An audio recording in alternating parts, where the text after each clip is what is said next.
औज़ु बिल्लाहि मिनश शैतानिर रजीम। बिस्मिल्लाहिर रहमानिर रहीम। अल्हम्दुलिल्लाहिल्लज़ी ला यब्लुगु मिदहतहुल क़ाइलून वला युहसी नक़्माअहुल आद्दून वला युअद्दी हक़्क़हुल मुज्तहिदून। अल्लज़ी लैसा लिसिफ़तिही हद्दुम महदूद वला नअतुम मौजूद वला वक़्तुम मअदूद वला अजलुम ममदूद। फ़तरल ख़लाइक़ा बिक़ुदरतिही व नशरर रियाहा बिरहमतिही। अस्सलातु वस्सलामु अला रसूलिल मुसद्दद अल मुस्तफ़ल अमजद अल महमूदिल अहमद सय्यिदिना व मौलाना व मौलल कौनैन जद्दिल हसन वल हुसैन आनी अबुल क़ासिम मुहम्मद अल्लाहुम्मा सल्लि अला मुहम्मद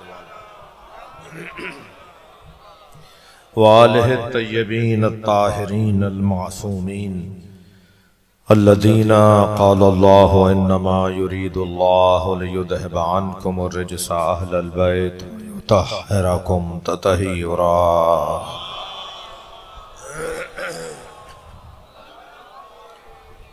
वलअनतुल्लाहि अला अअदाइहिम अजमईन मिन यौमि अदावतिहिम इला क़यामि यौमिद्दीन। अम्मा बअद क़ालल हकीम फ़ी क़ुरआनिल करीम बिस्मिल्लाहिर रहमानिर रहीम। फ़ी बुयूतिन अज़िनल्लाहु अन तुरफ़अ व युज़करा फ़ीहा इस्मुहु व युसब्बिहु लहू फ़ीहा बिलग़ुदुव्वि वल आसाल। सलवात।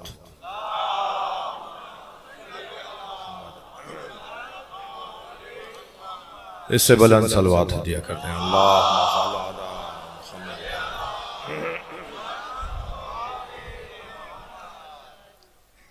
तामीरे जन्नतुल बक़ी की दुआ की कबूलियत के लिए बुलंद सलवात। अल्लाहुम्मा सल्लि अला मुहम्मद व अला मुहम्मद। अल बक़ी फाउंडेशन के मुहतमिम मुंतज़िम मुनसरिम जनाबे अशअरा ज़ैदी साहब, उनके रुफ़क़ा, सारी टीम जो यहाँ मौजूद है, उन सब की तौफ़ीक़ात में इजाफ़े के लिए बुलंद सलवात दिया। अल्लाहुम्मा सल्लि अला मुहम्मद व अला मुहम्मद। हैदराबाद सरज़मीने विलायत है, मोहब्बतों की ज़मीन है, विलायतों की ज़मीन है, मौलाइयों की जगह है। कदमगाह मौला अली अंजुमन इमामिया आप सब की तौफ़ीक़ात में इजाफ़े के लिए और इस रस्ते में जो हमने तय किया है, इंतख़ाब किया है, इसमें कामयाबी के लिए, हम सब की कामयाबी के लिए, हम सब सुरख़रू हों सैयदा की बारगाह में, इस दुआ की कबूलियत के लिए फिर भी सलवात पढ़ें।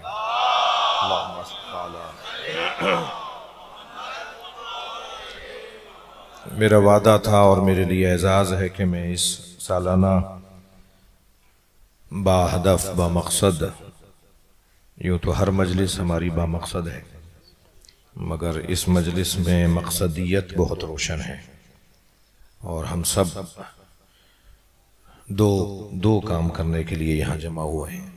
एक पुरसा देने के लिए, एक तसलियत ताज़ियत देने के लिए, और एक अपने हक़ के हुसूल के लिए, अपने हक़ की बहाली के लिए। लिहाजा मेरे भाई ने जैसा फरमाया, मैं वादा हो चुका इसलिए हाजिर हूँ। अब इसमें जितना हमेशा की तरह बीबी करम फरमाएंगी तो कुछ देर हाजिरी रहेगी। मैंने आपके सामने सूरह मुबारक नूर की 36वीं आयत तिलावत की है। इस आयत करीमा में परवरदिगार आलम ने अपने कलाम में यूं इरशाद फरमा रहे हैं, फ़ी बुयूतिन अज़िनल्लाहु अन तुरफ़अ व युज़करा फ़ीहा इस्मुहु। हुक्म इलाही है कि उन घरों की तामीर करो, उन घरों की ताजीम करो जिन घरों में सुबह शाम अल्लाह का जिक्र होता है।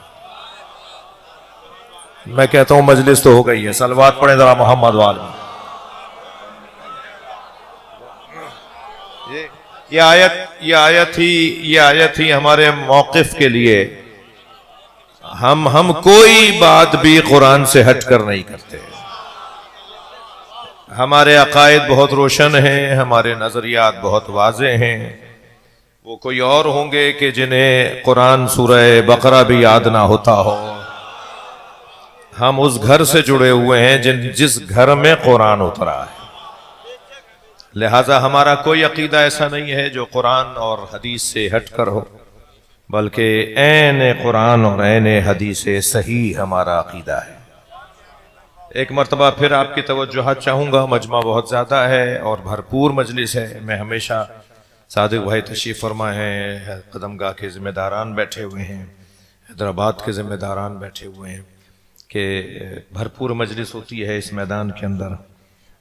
तो जो उलमा इकराम तशरीफ़ फरमा है, साहिबा ने अदब तशरीफ़ फरमा है, फिर एक मरतबा आयत को सुन लीजिएगा मुझसे। फ़ी बुयूतिन अज़िनल्लाहु अन तुरफ़ा व युज़करा फ़ीहा इस्मुहु। हुक्म इलाही ये है कि उन घरों की तामीर करो, उन घरों की ताज़ीम करो जिन घरों में सुबह शाम अल्लाह का जिक्र होता है। जिन घरों में सुबह शाम उसका जिक्र होता है, सुबह शाम उसकी तस्बीह होती है, उन घरों को तामीर भी करो, उन घरों की ताजीम भी करो। अब अहले इल्म बैठे हुए हैं, मैं थोड़ा सा सहारा चाहूंगा। अंतुरफा, फिर एक मरतबा आयत सुनिए। फी बुयूतिन अज़िनल्लाह, बुयूत का लफ्ज है, मसाजिद का लफ्ज नहीं है। मसाजिद बनाने की आयात कुरान में बहुत है। कोई मुसलमान ही नहीं हो सकता जो मस्जिद बनाने की बात ना करता। मसला यह है कि जो मस्जिद बनाने की बात करे वो तो मुसलमान है, जो अहले बैत का घर गिराने की बात करे वो कौन है? ये बैत की बात हो रही है, मस्जिद की बात नहीं हो रही। यानी कुरान में कुछ घरों के बनाने का हुक्म है। घर वो जो मशरूत हो, घर वो जो मनऊत हो, घर वो जो मुनहसर हो, घर जो मुज़य्यन हो, घर वो जो मुरस्सा हो जिक्र अहले बैत से, जिक्र इलाही से, तस्बीह परवरदिगार से। फी बुयूतिन अज़िनल्लाह अन तुरफ़ा व युज़करा फ़ीहा इस्मुहु। उन घरों की तामीर करो, बुयूत बैत की जमा बुयूत, उन घरों की तामीर करो जिन घरों में सुबह शाम अल्लाह का जिक्र होता है, उसकी तस्बीह होती है, उन घरों की तामीर करो। अहले इल्म से तवज्जो चाहूंगा, मजलिस सुनने तशरीफ फरमा है। अंतुरफा, रफ ए मीर साहब, रफ, मैं इस वक्त 3 जीने ऊपर बैठा हुआ हूं, निस्बतन उस अजीज से ऊपर बैठा हूं। ये रफ जो है इसे कहेंगे अरबी में रफ। मसलन आप एक जीना ऊपर बैठे हुए नीचे वाले दोस्तों से, आप यहां उनकी निस्बत रफ हैं, यानी अरफा हैं, रफ हैं, बुलंद हैं जी। अरफा व आला का लफ्ज मुहावरतन इस्तेमाल होता है। आप निस्बतन उनकी निस्बत आप रफ की कैफियत में। अरबी जबान में भी रफ और कसर और जम और फतह ये अल्फाज भी इस्तेमाल होते हैं। तो किसी चीज को अगर बुलंद किया जाए तो कहते हैं ये रफ़ई हालत में है, ये बुलंदी की कैफियत में है। तो रफ यहां उस भाई की निस्बत मेरा यहां बैठना ये रफ जरूर है, मगर जरूरी नहीं है कि ये रफ ए मानवी हो। हाँ, ये रफ जो है मादी तो है, ये मादी तौर पर तो मैं 2 जीने ऊपर बैठा हूं, लेकिन जरूरी नहीं है कि जो मादी तौर पर ऊपर बैठा हो वो मानवी तौर पर भी ऊपर हो। लिहाजा यही मैं एक जुमला कह देता हूं, हम जाकिरीन की निस्बत आपका मकाम ज्यादा बुलंद है। अरे भाई, तारीफ तो मैं आपकी कर रहा हूं, आप खामोश क्यों हैं? हम जाकिरीन की निस्बत आपका मकाम हमसे बुलंद है। दलील के बगैर बात नहीं होनी चाहिए ना। क्या फरमाया? मन बका और आपका और तबा का, जो रोए रुलाए, रोने का माहौल बनाए। मैं शक्ल बनाने का तर्जुमा नहीं करता, मैं मजलिस अज़ा को कहता हूं रोने का माहौल बनाए, रोने की शक्ल बनो। रोने वाला तो खुद ही शक्ल बनेगी ना उसकी, इसलिए वो खुद कवर हो रहा है उसके अंदर, खुद उसके अंदर शामिल हो रहा है। मन बका और अबका और तबा का, जो रोए रुलाए, रोने का माहौल बनाए, उसके लिए जन्नत वाजिब है ना। जो इमाम हुसैन पे रोए, जी इमाम सादिक का फरमान सुना रहा हूं भाई आपको, मेरे छठे इमाम फरमा रहे हैं ना, जो इमाम हुसैन पे रोए रुलाए और रोने का माहौल बनाए, उस पर जन्नत वाजिब करार दे दिया है। तो सबसे पहले कौन है? रोए। आप मेरे मोहताज नहीं है, मैं आपका मोहताज हूं। ये जो सामे है ना, ये जो नीचे बैठा हुआ है, ये जो मजलिस में आया बैठा है ना, इसका मकाम इतना बुलंद है, ये मेरा मोहताज नहीं है और ना ही ये बानी मजलिस का मोहताज है कि मजलिस वो करेंगे तो ये कोई रोएगा नहीं। भाई ये मर्सी की किताब खोलेंगे, ये किसी नौहा खान का नौहा खोलेंगे और नौहे का मिसरा पढ़ेंगे और रो लेंगे, हुसैन की जन्नत इन्हें मिल जाएगी। मकाम आपका बुलंद है, आप जो सामने बैठे हैं, लिहाजा ये कोई जरूरी नहीं है कि जो नीचे बैठा हुआ है वो नीचे हो। थोड़ी गर्दन हिला दो भाई अगर बात जा रही है तो। ये कोई जरूरी नहीं है जो नीचे बैठा हुआ है वो नीचे बैठा हुआ है, वो नीचे नहीं है। और ज्यादा रोशन बात कह दूं आपको, भाई आपका मकाम कितना बुलंद है ये जानकर तसल्ली हो कि जाकिरीन मिंबर पे जरूर बैठते थे, आइम्मा आपके साथ बैठते थे। सलवात पढ़े जरा मोहम्मद व आले मोहम्मद।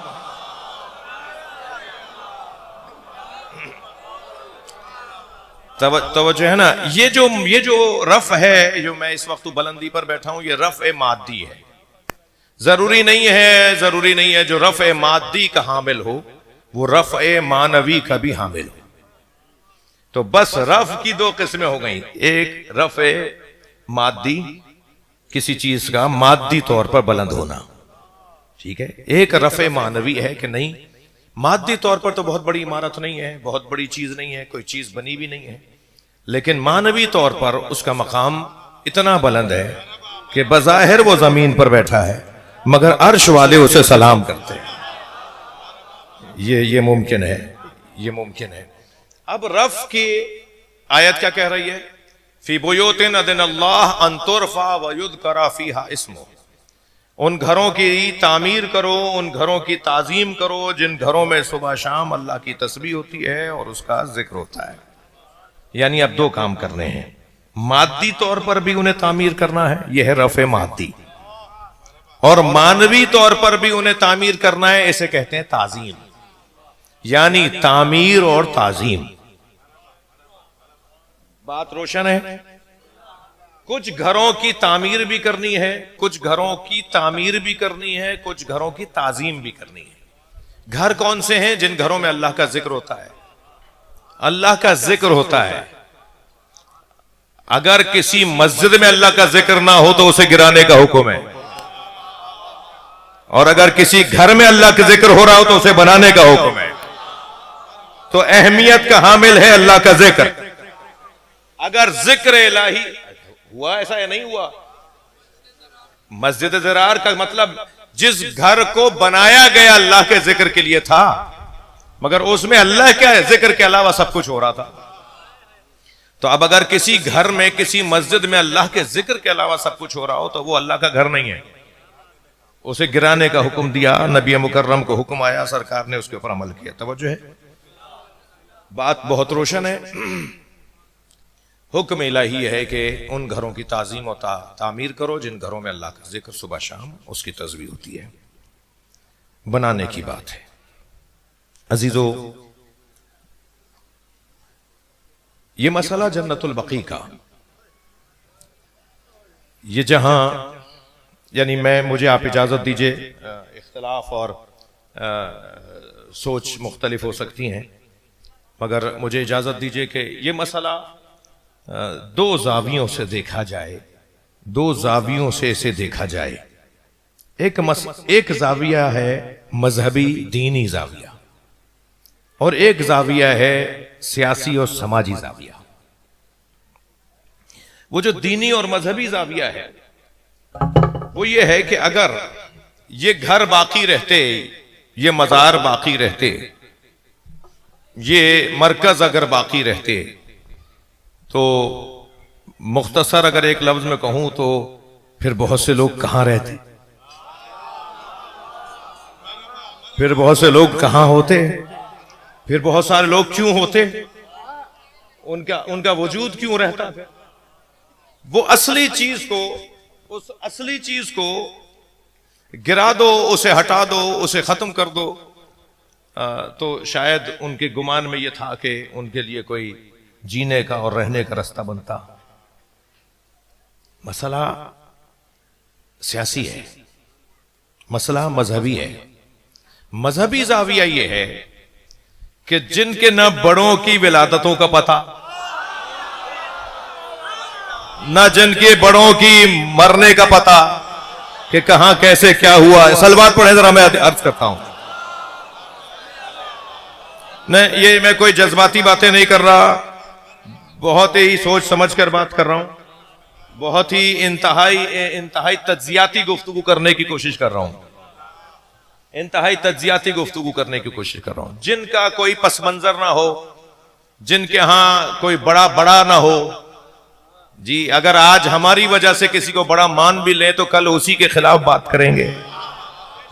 ये हिस्ट्री है, ये इनकी तारीख है, ये इनके मामलात हैं जी। गैर मयारी जिंदगियां, गैर मयारी जिंदगियां, ये मेरी बात बारहा की है, मैं कई दफा कर चुका हूं। जरा लहजा बदल के, लफ्ज बदल के बोलता हूं।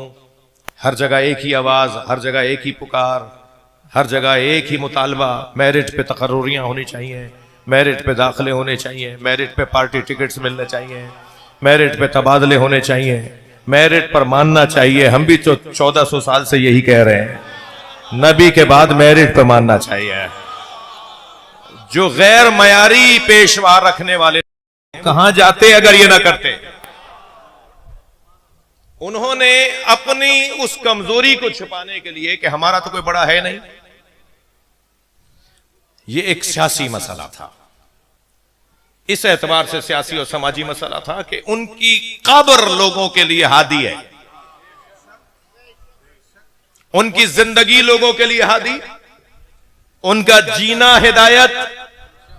ये बच्चा सवाल करता है ना कि जब मेरे मौला इमाम रिज़ा को मालूम था कि इसमें जहर है तो हजरत ने वो अंगूर क्यों लिए, या मौला हुसैन को पता था कि करबला में मैं शहीद कर दिया जाऊंगा तो आप वहां गए क्यों, या इमाम अहले बैत को जब जहर दिया गया तो उन्होंने जहर को ले क्यों लिया,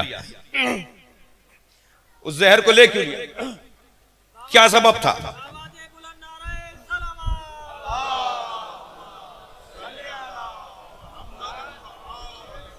तो मैं नक्कन साहब का बड़ा हसीन तज्जिया है इसके ऊपर, वो मैं उन्हीं के नाम से नकल कर देता हूं। नक्कन साहब फरमाते हैं कि इनका जीना भी हिदायत, इनका दुनिया से जाना भी हिदायत। जब ये देखते थे कि हमारे जीने से हिदायत मिलेगी तो जहर असर नहीं करता था, और जब ये देखते थे कि हमारी शहादत से हिदायत मिलेगी तो जहर असर कर जाता था। ये घराना वो घराना है जिनका जीना भी हिदायत, जिनका दुनिया से जाना भी हिदायत।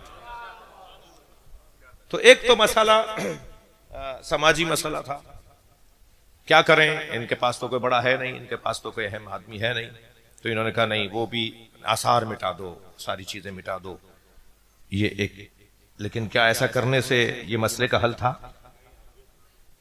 ये मसले का हल है इसलिए कि परवरदिगार आलम ने, अल्लाह है या नहीं, गर्दन लाओ भाई, अल्लाह है।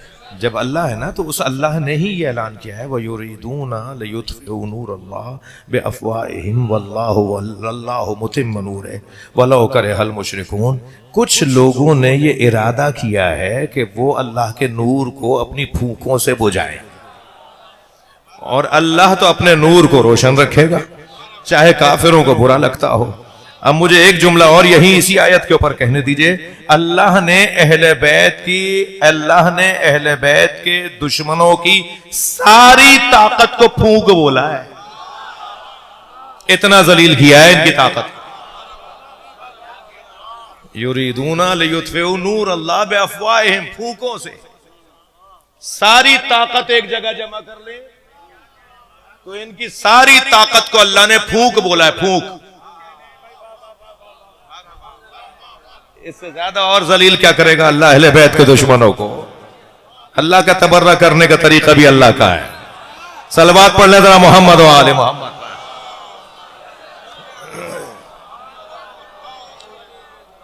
तो ये तरीका ठीक नहीं था, इन्होंने ऐसा करना चाहा और जन्नतुल मुअल्ला को मिस्मार किया, जन्नतुल बकी को मिस्मार किया।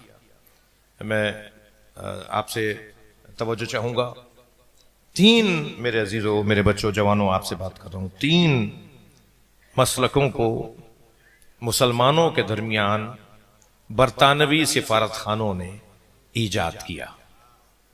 पुराना इस्तेमार, एक बहाइयत, एक कादियानियत और एक वहाबियत। तीनों की तारीख पैदाइश भी एक है, तीनों का नाजायज बाप भी एक है। मुझे माफ कीजिएगा, मैं अपने मिजाज से हट के जुमला कह गया जी। तीनों की तारीख पैदाइश भी एक ही है और तीनों के महल्ले विलादत भी एक ही है। इस हदीस के मतन को आप ले लीजिए, क्या कह रहा है मतन? काला अली अली इब्न अबी तालिब। कौन कह रहा है? अबिल हयाज असदी कह रहा है कि मुझसे रसूलुल्लाह ने फरमाया। अब जरा देखिए, कारस्तानियां देखिए, फनकारियां देखिए। आप कहता है काला अली अली इब्न अबी तालिब, मुझसे अली इब्न अबी तालिब ने फरमाया, इन्नी लाब असोका, मैं तुम्हें वो काम दे रहा हूं, अलामा बास्तनी अलैहि रसूलुल्लाह, जो रसूलुल्लाह ने मुझे दिया है। मौला गोया इसे कह रहे हैं कि मैं तुम्हें एक ऐसा काम दे रहा हूं जो रसूलुल्लाह ने मुझे दिया है। पहले तो अली उसे बोलते ही नहीं है जो अपना काम किसी और पे डाल दे। सलवात पढ़े जरा मोहम्मद व आले मोहम्मद। भाई बहुत आप खालिसतन में मदरसे की गुफ्तगू ले बैठा और आपके तवज्जुहात भी हैं मेरे साथ में, मुझे मजबूर कर रहे हैं कि मैं बात मुकम्मल करूं। पहली बात तो ये कि ये रावी, खबर वाहिद, ये नासबी, इसी तरह ये मुबग़िज़, बुग़ज़ी, लिहाजा रावी का एतबार गिर जाने से, सनद गिर जाने से रिवायत भी गिर गई। दूसरी बात इसकी यह है कि मतन के रसूलुल्लाह सल्लल्लाहु अलैहि वसल्लम ने मौला अली को एक काम दिया और मौला अली फरमा रहे हैं कि मैं वो काम तुम्हें दे रहा हूं जो रसूलुल्लाह ने मुझे दिया। अली इब्न अबी तालिब ने खुद काम नहीं किया वो, माशाअल्लाह जी। और वो काम क्या है? काम क्या है कि वो काम यह है कि अल्लाह तदअ तिमसालन इल्ला तमस्तहु, अगर कहीं बुत बना हुआ देखो तो उसे गिरा देना।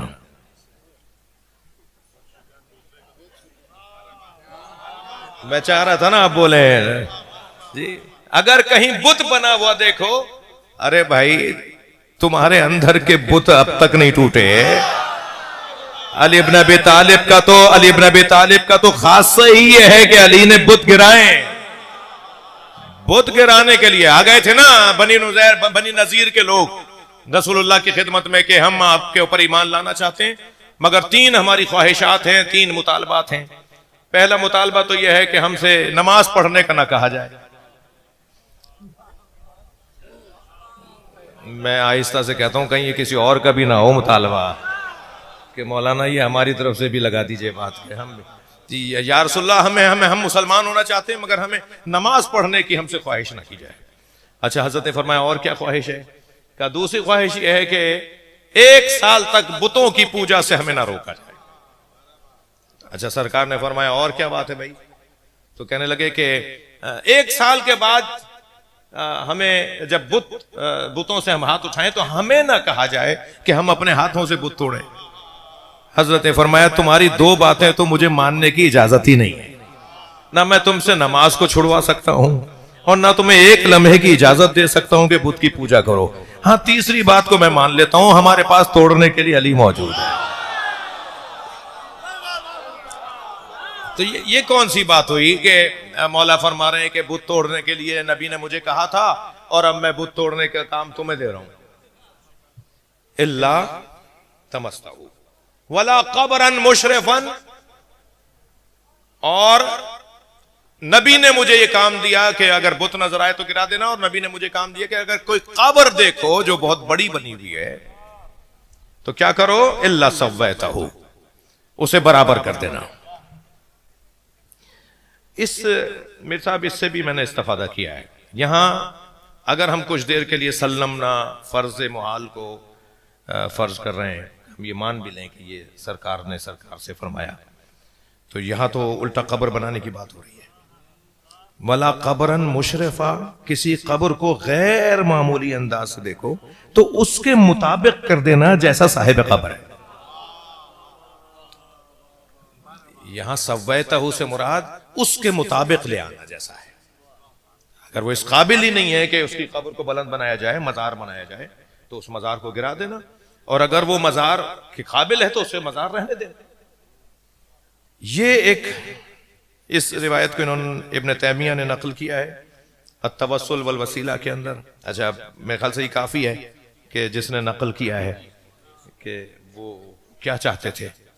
बहुत ही वाज़ेह मेरा पैगाम अजीज़ान गिरामी कि जन्नतुल बकी की तामीर हम तमाम मुसलमानों की आबरू का मसला है। मैं आज कदमगा मौला अली की इस सालाना इस पुरवकार पुरशुकोह मजलिस अज़ा में आर्मी चीफ से मुतालबा करूँगा, सदर मुमलिकत से मुतालबा करूँगा, वज़ीर आज़म से मुतालबा करूँगा, वज़ीर आला सिंध से मुतालबा करूँगा, और यहाँ मौजूद इदारों के और हिफाजती और नज़ारत रखने वाले इदारों के तमाम जिम्मेदारों से मुतालबा करूँगा कि आप मुसलमान हैं, आपको भी मरने के बाद जवाब देना है। हम पाकिस्तानियों की कुछ आरजुएँ हैं, हम पाकिस्तानियों के कुछ दर्द हैं, अगरचे पूरे दुनिया के मुसलमानों का ये दर्द है, लेकिन हम चूँकि इस वक्त हैदराबाद में कदमगा मौला अली पर ये मजलिस कर रहे हैं, लिहाजा हम सब की आरजू है, हमारा मुतालबा है आपसे, हमारी पुरज़ोर अपील है आपसे कि आप रियासती सतह पर, हुकूमती सतह पर सिफारती ताल्लुकात को और सिफारती रस्तों से अपनी जिम्मेदारियों को अदा करें। ये न कहें कि हम क्या कर लेंगे, उनका तो अकीदा ये है, उनका तो नजरिया ये है। नहीं, अब मक्का और मदीना के करीब वो नाजायज काम भी हो रहे हैं जो उनकी हुकूमत ने पास कर दिए हैं, हम तो फिर जायज चीज का मुतालबा कर रहे हैं, हम तो अपना हक मांग रहे हैं। लिहाजा आप मुतालबा ये करके भी, कहकर भी उनको कह सकते हैं कि जब आपके यहाँ बहुत सारे और काम हो रहे हैं जो अब तक नहीं होते आए, तो ये कहना कि साहब ये तो नहीं होता, ये नहीं होगा, ये नहीं हो सकता। अब वो मुल्ला मौलवियों की भी वहाँ कैफियत वो नहीं रही है जो मुल्ला मौलवियों की कैफियत माजी में थी।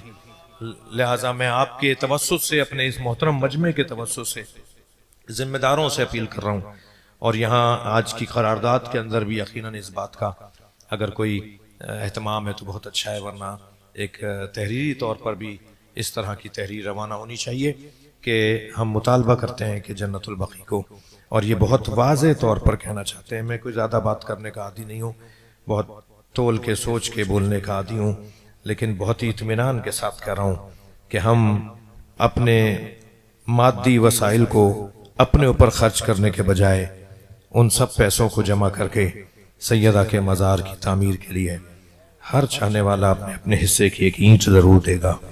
और हम ये भी नहीं चाहते आपसे कि आप बनाएं, आप पर कोई खर्चा आ जाए।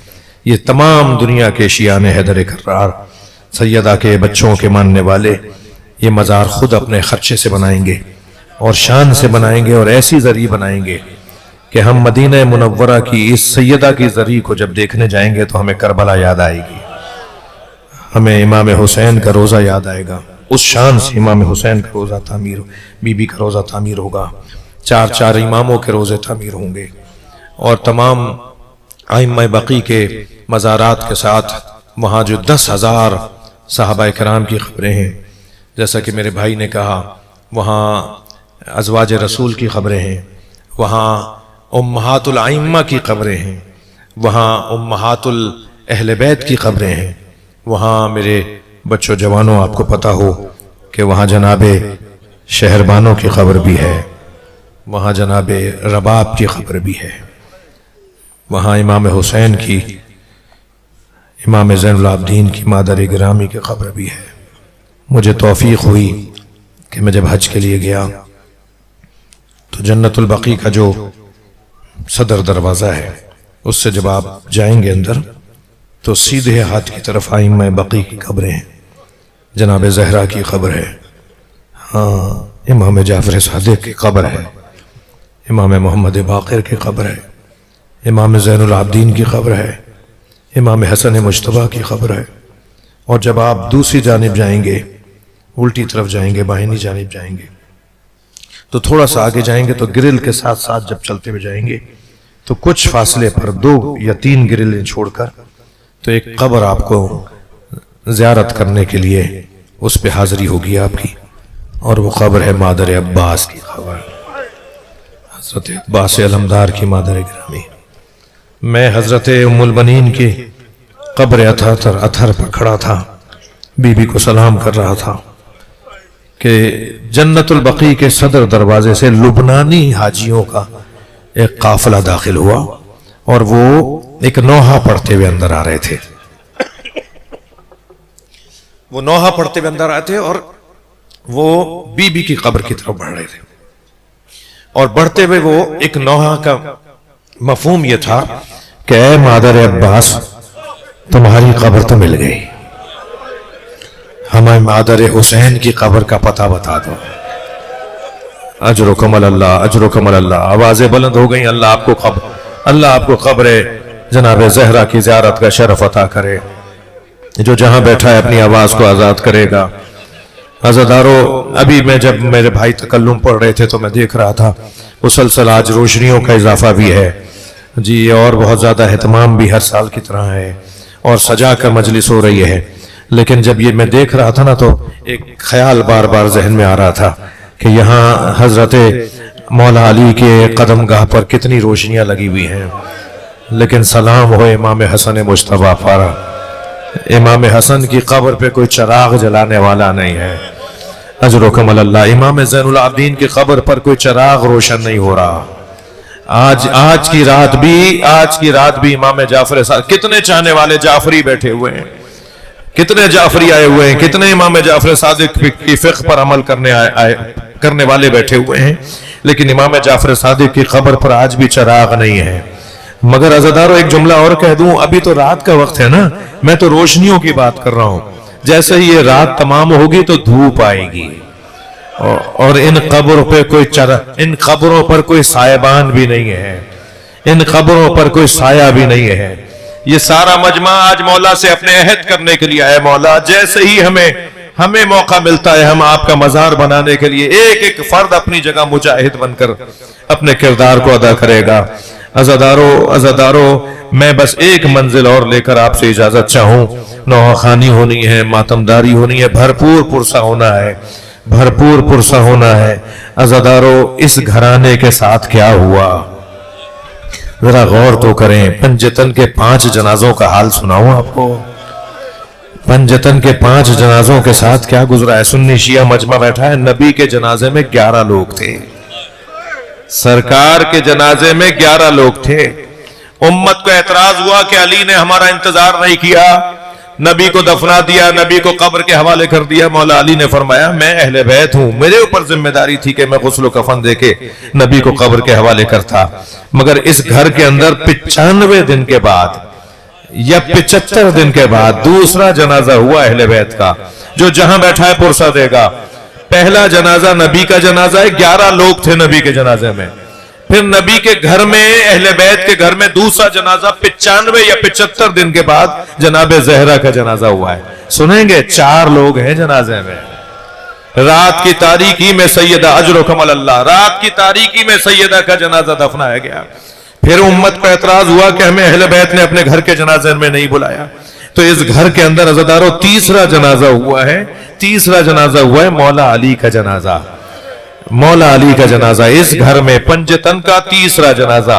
सुनेंगे, 2 लोगों ने जनाजा उठाया है। आगे से जनाजा खुद उठ रहा था, पीछे से हसनैन उठा रहे थे। फिर उम्मत को एतराज हुआ कि हमें अहले बैत ने अपने घर के जनाजे में नहीं बुलाया। इस घर में चौथा जनाजा इमाम हसन मुज्तबा का जनाजा है। बार बार कह रहे थे ना, हमें अहले बैत अपने घर के जनाजे में नहीं बुलाते। ये पहला जनाजा था जो अहले बैत का उम्मत के कांधों पर दिया। उम्मत ने इतने तीर मारे, अजरुकुम अल्लाह, अजरुकुम अल्लाह। इमाम हसन मुश्तबा के जनाजे पर उम्मत ने इतने तीर मारे कि बराबर की बहनें जनाजे से तीर निकालती रह गई। और 5वें जनाजे का हाल सुनेंगे, घोड़े दौड़ा दिए हुसैन था। ज़ैनब से पहचाना नहीं गया ये मेरे भाई हुसैन का लाशा। अजरुकुम अल्लाह, अजरुकुम अल्लाह। हक है ऐसे ही बुलंद आवाज से गिरिया करने का अज़ादारो, हक है ऐसे ही बुलंद आवाज से गिरिया करने का। अल्लाह आपको अजर अता फरमाए। मौला अली का जनाजा कब्र से निकाल कर सूली पे लटकाएगा, यह हज्जाज इब्न यूसुफ ने ऐलान किया। 3000 जगह गड्ढे खुदवाए। जो लोग पहली मर्तबा मजलिस में आए जरा तारीख पढ़ें कि अहले बैत के साथ हुआ क्या है, फिर भी हमें कसूर ठहराया जाए कि हम रोते क्यों हैं, हम मातम क्यों करते हैं। एक साहब कहने लगे आप रोते क्यों हैं, मैं कहता हूं हम जिंदा कैसे हैं। अगर हम पक्के और सच्चे अहले बैत के चाहने वाले हैं तो हमसे तो सवाल होना चाहिए तुम जिंदा कैसे हो। 3000 जगह हज्जाज इब्न यूसुफ ने गड्ढे खुदवाए कि मैं अली की जनाजा निकाल के सूली पे लटकाऊंगा। मौला अली का जनाजा, मेरा सवाल यह है कि आगे से जनाजा खुद क्यों उठ रहा था, पीछे से हसनैन क्यों उठा रहे थे। इतनी बड़ी उम्मत जनाजे में क्यों नहीं थी? इसलिए कि जनाजे की तौहीन होनी थी, जनाजे की बेहुरमती होनी थी। मुमकिन है कोई कहे साहब ये कैसे होता, ये क्यों होता, ये क्या कैसे बातें कर रहे हैं। क्या बात समझ में नहीं आई कि करबला के मैदान में हुसैन मौला पे इतने घोड़े दौड़ाए कि इमाम की पसलियां कमर से निकल रही थी। सुन्नी शिया ने लिखा है, मैं जिम्मेदार हूं, अहले सुन्नत किताबों में अगर ना दिखाऊं कि इमाम हुसैन के बदन के साथ उम्मत ने क्या किया। अजरुकुम अल्लाह, अजरुकुम अल्लाह। अल्लाह आपको अजर अता फरमाए। जो जहां बैठा है पुरसा देगा। जिनके मजहब में रोना जायज है वो तकल्लुफ करके ना रोएं। मौला अली के जनाजे के साथ ये हुआ, इमाम हसन के जनाजे के साथ ये हुआ, इमाम हुसैन के जनाजे के साथ क्या हुआ। और बता दूं ज़ैनब किस किस मोड़ पर मारी नहीं गई। अली की बच्चियां, अली की बेटियां किस किस मोड़ पर, कूफा, शाम, राहों में कहां कहां पत्थर नहीं मारे गए। अजरुकुम अल्लाह। अल्लाह आपको ले जाए। मैं कुछ साल पहले जब शाम गया ना ज़ियारत करने, तो हम लुबनान उतरे। बैरूत की फ्लाइट थी हमारी, बैरूत के रास्ते से हम शाम के बॉर्डर से शाम में दाखिल हुए। तो बालाबक का जो यानी बॉर्डर का जो शहर है बालाबक, उस शहर से हमारा गुजर हुआ। तो हम अभी ठहरे हुए थे कि हमें इत्तला दी गई कि इस शहर में इमाम हुसैन की 2 बेटियों के मजार भी हैं। कहां? बालाबक के अंदर, यानी शाम के हिस्से में, लुबनान की तरफ। शाम का बॉर्डर क्रॉस करके आप अभी शाम जाएंगे, लेकिन उससे पहले लुबनान के अंदर 2 इमाम हुसैन की दुख्तर, 2 इमाम हुसैन की बेटियों के मजार भी हैं। तो हमने कहा हमें लेके जाओ। जब हम वहां गए तो मजार नए बन रहे हैं, एक अरसे से काम हो रहा था मगर अब फिनिशिंग के मरहले में था। मैंने वहां जाके जब हिस्ट्री देखी कि आखिर ये बच्चियां, इमाम हुसैन की बेटियां यहां कैसे दफन है, तो सुनेंगे, मुझसे बयान नहीं हो पाएगा, मैं सिर्फ इशारतन अर्ज करूंगा। एक तो ऊंट से गिरकर शहीद हुई, कहां कहां अहले बैत, और एक बच्ची के सर पर किसी ने पत्थर मारा था। इतना खून बहा हुसैन की उस बच्ची के सर से कि आखिर वो बच्ची वहीं शहीद हो गई। ये क्या हुआ है अहले बैत के साथ करबला के अंदर। और कुछ आगे जाऊं, मुमकिन है कोई कहे साहब ये कैसे मुमकिन है, ये कैसे हुआ होगा। तो आज जन्नतुल बकी के ये उजड़े हुए मजार क्या हमें नजर नहीं आ रहे कि क्या हुआ, उम्मत ने क्या किया। हाँ, इस घराने के साथ और बताऊं, इमाम मूसा काजिम को 14 साल जेल में रखा, कैद में रखा। इमाम मूसा काजिम 14 साल कैद में रहे। ये हुआ है अहले बैत के साथ। इमाम जाफर सादिक के साथ क्या हुआ?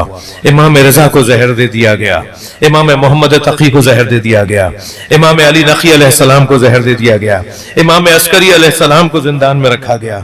इस घर के हर फर्द के साथ जो कुछ किया गया, ये जन्नतुल बकी की बोलती तस्वीरें आज गवाह हैं कि इस घराने के साथ क्या हुआ। मैं मजलिस को मुकम्मल कर रहा हूं एक जुमले पर, सलाम हो उस वारिस कब्र ज़हरा पर जो रोजाना जन्नतुल बकी में अपनी माँ की कब्र को जुड़ा हुआ देखता है और रोजाना सलाम करता है, अस्सलामु अलैका या साहिबल अस्र वज़्ज़मान। मौला, ये मजमा आपके चाहने वालों का मजमा, हैदराबाद का ये मुंतखब मजमा आज आपसे अहद करता है कि जहां तक हमसे हो सकेगा हम आपकी जद्दा जनाब ज़हरा की कब्र की तामीर के असबाब फराहम करेंगे। अला लानतुल्लाहि अलल कौमिज़ ज़ालिमीन फसयअलमुल्लज़ीना ज़लमू अय्या मुनक़लबिन।